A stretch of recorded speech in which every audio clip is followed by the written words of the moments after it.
almost got Marquette on the road. Just coming into a game where it's like, UConn and Georgetown's kind of back, and I thought the building, walking through the tunnel today was just an awesome feeling. With where the Georgetown program is, and being able to play a great big game on the road versus Georgetown when they got a real good team, and that kind of energized us coming out of that Villanova loss. That was tough for us. So, credit to what Ed's done, but also credit to our team and credit to this man. This is the winningest player in college basketball, one of the greatest players in UConn history. And we knew we'd get this type of response from him today because this guy is one of the best players in college basketball. Questions for Alex? Yeah. Hey, Alex, coming off of that loss, what was kind of the message coming in and just kind of leaving that behind because it was a tough loss and refocusing yourself in that locker room on the task today? Yeah, doing whatever it takes to win. Coach talked a lot about hunger, just being the hungrier team out there offensively and defensively, and we knew that this is a completely different Georgetown team than they were last year. We had to respond and really show up, and just really trying to leave that tough loss behind and just focus in on how talented this team is and just to do whatever it took to win. And you guys defensively were locked in today, but what I don't think people notice is how physical you guys are off the ball. Just talk about how you were able to prevent Georgetown from getting to their landing spots and making them feel uncomfortable on their offense. That was a big point of emphasis heading into this game, is just really trying to make their catches tough. And, teams do it to us every game, so we just decide why not do it to them. So, it's the Big East, too. It's the most physical league in the country, and you just got to be physical if you want to win on the road especially. Alex, like Coach said, you've accomplished so much in college, but obviously, the last game didn't end the way you wanted to. How have the last few days been for you? And, were you playing with your championship rings like Coach suggested? Or I did what Coach said. I did. I listened to it completely, and Felt good, right? it felt good playing with the rings. And that was probably the lowest of lows I've had in my UConn career, just from I practice free throws all the time and just everything in general. I work my ass off, and for that to happen, it sucked. But had to have a quick turnaround and respond as the type of player that I am. But it's also just credit to Coach right here. He was supportive. He was by my side the entire time and just lifted me confidence after the game when he texted me in the morning, just making sure I was good. And I don't think I'd be able to have the performance that I did today if it wasn't for this man right here. you guys had a long embrace after the game. Can you share anything said there?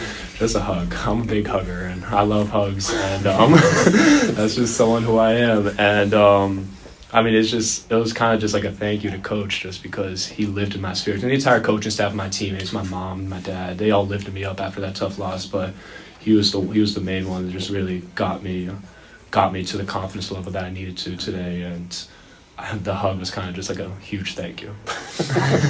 How much do you think physical and mental maturity played in your victory, particularly in the second half? We had to be. We couldn't be too high or too low just based on them going on a run or playing the scoreboard. And that's a lot of mental. It's just making sure that we stay with it. And they had the crowd by their side, and we knew that they were going to respond.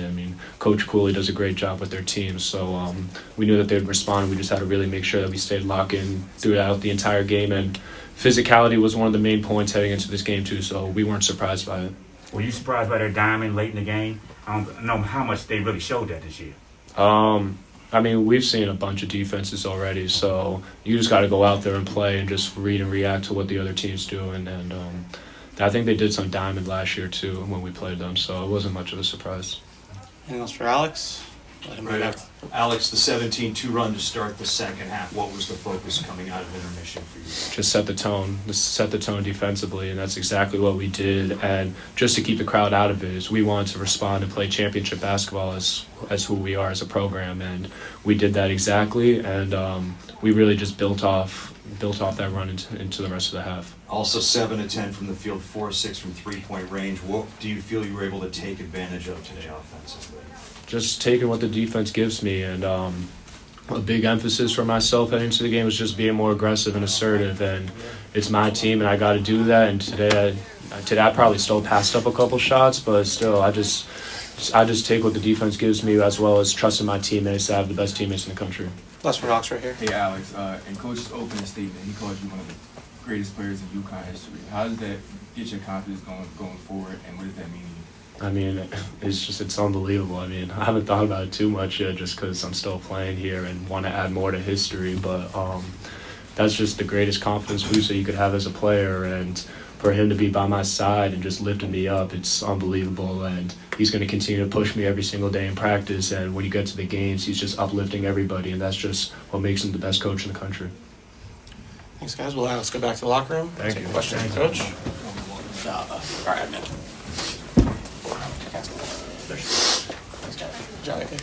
Questions for Coach Hurley? We'll start right here.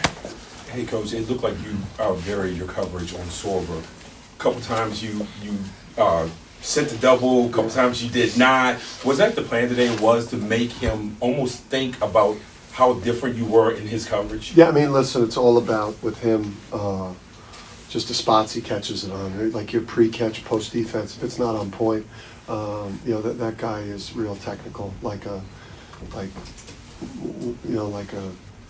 NBA vet in terms of like sealing and playing for position.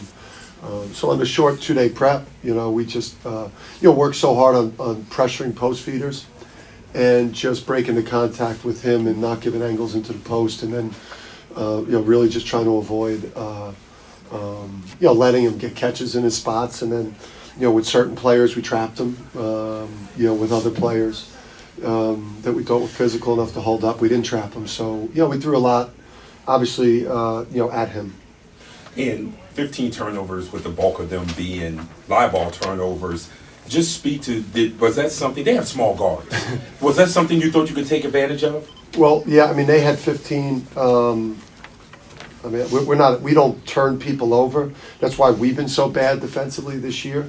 But coming out of the Villanova game, where we just basically allowed their best players to catch the ball wherever they wanted on the court, a huge point of emphasis for us was to not let really good or great offensive players catch the ball. Because once they catch it, you got problems guarding Mack and guarding Epps and guarding Sorber and guarding Peavy. So just make the catches harder. And then I tell you what, like Williams and Peavy is a reason why they're top 30 in defense. I mean, those two guys are like shutdown corners. They really disrupted a lot of the stuff that we were trying to do. And we're a really good half-court execution offensive team, but those two guys were like shutdown corners out there just blowing stuff up. They're a really excellent defensive team Different here. in their own right. You like what Ahmad gave you, especially when he came in for us on the end of the first half, on both sides of the ball? I did. I thought he was good. Gave us a little bit of offense there, some physicality on the ball. I think that he takes a step towards earning time in each half. And then listen, Hassan is Hassan needs to be kind of playing in that 28 to 30 minute range. So we need that. We need that from Ahmad.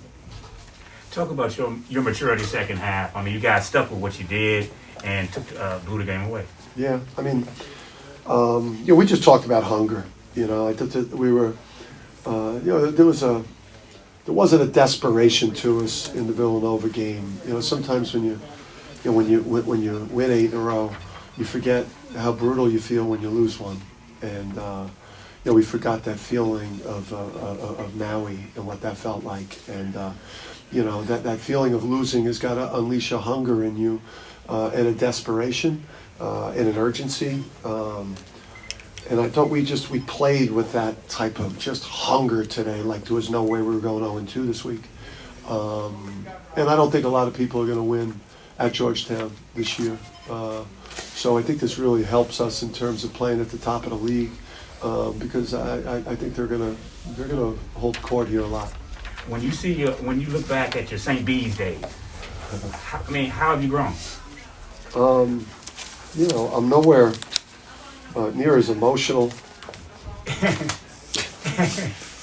No matter what, fake stories people write about. I'm just gonna tell you, like I've not had a text message or a phone call. I saw the president in an elevator when we played Gonzaga at MSG, and She wished me good luck. That's the only conversation I can have with my school president, okay? And I would just please with UConn fans, like engagement farming media, like those people that are not legitimate, like they're winning if you respond to what they're writing, you know? Like low-level journalism, you know, like that, like don't unfollow, and I just please leave it with like 1 or 2 likes, and like don't engage that shit like that. But I'm not a whole lot different, you know.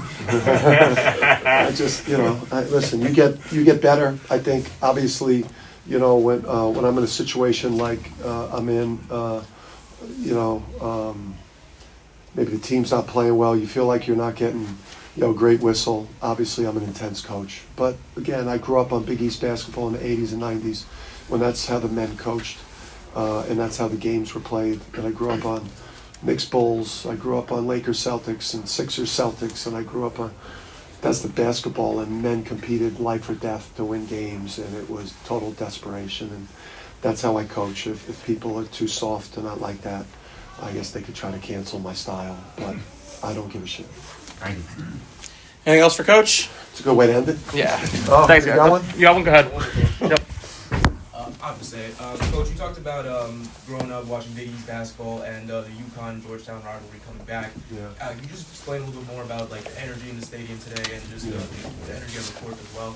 Yeah, I mean, I came in here as a player. I got my shot blocked by Morning and Mutombo, and then I got destroyed by AI.